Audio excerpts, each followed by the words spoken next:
佢見到有問咗9個人，9個都係男人嚟嘅，唔係8個係男人，之後最後第9個咧就係一個女人同埋一架 BB 車。咁佢鋪排到咁樣嘅一個 structure 咧，就係去到講佢嗰種好疲倦啊！佢為咗搵一個男人而去嫁喺一個咁樣嘅社會結構入邊，佢係一個上班族嚟嘅。佢嗰度有講，佢嗰藍色裙咧係拎嚟返工嘅，然後另外有一條裙咧就係專門去着去俾 James 睇嘅。咁個女仔叫佢 Jamie 啦，咁但係佢名叫 James Harris。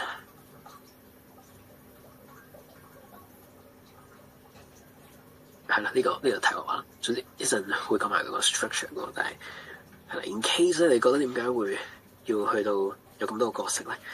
咁呢個就係嗰個嘅解釋啦，就係佢要模仿翻當時個女主角佢咁彷徨、冇晒方向感嗰種感覺。Toni Morrison 咧，佢有本書叫《Beloved》，係寫黑奴嘅。係啦，咁啲黑人嘅女性就好似俾人當牛奶咁樣去到拎佢哋啲人奶咁。之後佢又係一開始 Chapter 1嘅時候咧，全部句子都係完全唔知發生咩事，好混亂嘅。然之後 Toni Morrison 佢自己就話啦，佢就係拎嚟去到描寫咧嗰啲俾人奴役緊嗰啲黑人，佢哋當時嗰種彷徨嗰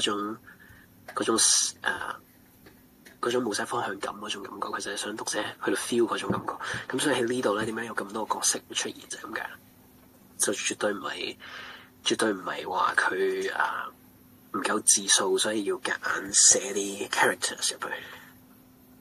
好，之後咧咁講完啦，佢翻咗。